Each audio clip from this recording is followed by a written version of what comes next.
ఆంధ్రప్రదేశ్ ఎన్నికలకు సమయం దగ్గర పడుతూ ఉండడంతో అన్ని పార్టీలు జోరుగా ప్రచారం నిర్వహిస్తున్నాయి. ఈ క్రమంలోనే మేమంతా సిద్ధమంటూ బస్సు యాత్రతో దూకుడు పెంచిన వైసీపీ అధినేత జగన్ మరోసారి అధికారమే లక్ష్యంగా దూసుకెళ్తున్నారు. ఇప్పటికే కర్నూలు జిల్లాలో బస్సు యాత్ర పూర్తి కాగా ప్రస్తుతం అనంతపురం జిల్లాలో కొనసాగిస్తున్నారు. ఆదివారం ఈస్టర్ సందర్భంగా స్వల్ప బ్రేక్ ఇచ్చారు. ఇవాళ సంజీవపురం క్యాంప్ సైట్ నుండి బస్సు యాత్ర కొనసాగిస్తారు.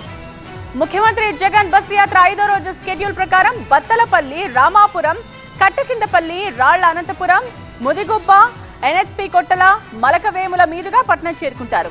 ఆ తరువాత పట్నం, నడింపల్లి, కాలసముద్రం, ఎర్రదొడ్డి మీదుగా కుటగొల చేరుకుని మధ్యాహ్న భోజన విరామం తీసుకుంటారు. భోజన విరామం తరువాత బయలుదేరి కదిరిపట్టణం చేరుకుని పీవీఆర్ ఫంక్షన్ హాల్లో మైనార్టీలు ఏర్పాటు చేసిన ఇఫ్తార్ విందులో పాల్గొంటారు. ఇక ఆ తరువాత మోటపల్లి మీదుగా జోగన్నపేట, ఎస్ ములకలపల్లి మీదుగా చీకటిమణిపల్లెలో చేరుకుని ఆ రాత్రి అక్కడే బస చేస్తారు. మేమంతా సిద్ధం బస్సు యాత్రకు అభిమానం పోటెత్తుతోంది. పల్లె పల్లెలో సీఎం జగన్ కు మహిళలు, వృద్ధులు, యువతి యువకులు, ఉద్యోగ కార్మిక సంఘాల నాయకుల నుండి సీఎం జగన్ బస్సు యాత్రకు విశేష స్పందన లభిస్తోంది.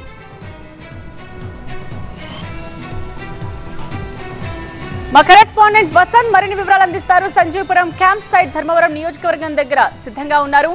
సో వసంత్, ఇవాళ ఎలా ఉండబోతోంది యాత్ర, ఎప్పుడు మొదలు కాబోతోంది? సో మరోసారి అధికారాన్ని చేపట్టడమే లక్ష్యంగా వైఎస్ జగన్మోహన్ రెడ్డి చేపట్టినటువంటి బస్సు యాత్ర మరికొద్దిసేపట్లో ప్రారంభం కాబోతున్నాం. ప్రస్తుతం మనం ధర్మవరం నియోజకవర్గం సంజీవపురం క్యాంప్ సైట్ వద్ద ఉన్నాం. ఇప్పటికే షెడ్యూల్ ప్రకారం బస్సు యాత్ర ప్రారంభం కావాల్సి ఉన్నప్పటికీ కూడా భారీగా తరలి వస్తున్నటువంటి నేతలు, కార్యకర్తలతోటి సీఎం జగన్మోహన్ రెడ్డి క్యాంప్ సైట్లో భేటీ అవుతున్నారు. ముఖ్యంగా ధర్మవరం నియోజకవర్గానికి సంబంధించినటువంటి ఎమ్మెల్యేలతో పాటు ఆ పార్టీ జిల్లా నేతలు మొత్తం కూడా క్యాంప్ సైట్ వద్ద తరలి వస్తూ ఉండడంతో ప్రస్తుతం వారందరితో కూడా సీఎం జగన్మోహన్ రెడ్డి చర్చిస్తూ ఉన్నారు. అయితే షెడ్యూల్ ప్రకారం ఈరోజు ఇప్పటికే బస్సు యాత్ర ప్రారంభం కావాల్సినప్పటికీ కూడా కొంత నేతలతోటి వరుసగా భేటీలు అవుతుండటంతో ఆలస్యమైంది. అయితే మరికొద్దిసేపట్లోనే బస్సు యాత్ర ప్రారంభం కాబోతూ ఉంది.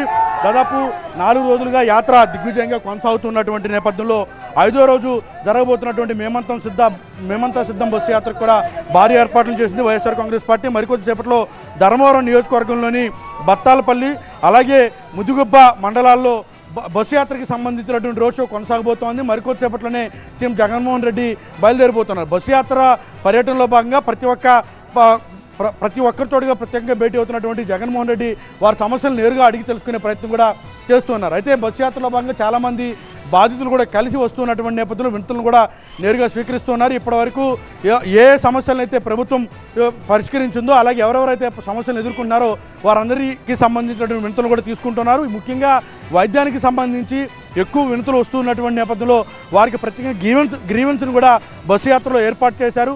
ఎవరెవరైతే అనారోగ్య కారణాలతో ఇబ్బందులు పడుతున్నారో, ఆర్థికపరమైనటువంటి ఇబ్బందులు అలాగే ఉద్యోగాలకు సంబంధించినటువంటి సమస్యలు ఫేస్ చేస్తున్నారో వారి నుంచి నేరుగా గ్రీవెన్స్ను కూడా బస్సు యాత్రలో స్వీకరిస్తున్నారు. అందుకోసం ప్రత్యేకంగా టీంను కూడా ప్రభుత్వం సిద్ధం చేసింది. వారు ఎవరెవరైతే ప్రస్తుతం సమస్యలు ఎదుర్కొన్నారో వారితో నేరుగా మాట్లాడతారు, వారి సమస్యలు తెలుసుకుంటారు. వారికి హెల్త్కి సంబంధించి ఎల్ఓసీలు లేదా అనారోగ్య కారణానికి గురై ప్రస్తుతం ఆర్థికపరమైన ఇబ్బందులు పడుతున్నటువంటి వారికి వైద్యం అందించే విషయంలో కావచ్చు, ఇప్పటివరకు ఈ 5 ఏళ్ల కాలంలో ప్రభుత్వం ఏవైతే పథకాలను అందించిందో, ఏ సమస్యలు పరిష్కరించిందో వాటిని నేరుగా అడిగి తెలుసుకునే ప్రయత్నం కూడా సీఎం జగన్మోహన్ రెడ్డి చేస్తున్నారు. మరికొద్ది సేపట్లోనే ధర్మవరం నియోజకవర్గం ముఖ్యంగా ఉమ్మడి అనంతపురం జిల్లా నుంచి ఈ బస్సు యాత్ర ప్రారంభం కాబోతా ఉంది. ఇటు బత్తలపల్లితో పాటు ముదిగుండకి సంబంధించినటువంటి ఈ ప్రాంతాల్లో మరికొద్ది సేపట్లోనే ఈ బస్సు యాత్రకు సంబంధించిన రోడ్ షో అయితే కొనసాగుతా ఉంది. రైట్ వసంత్.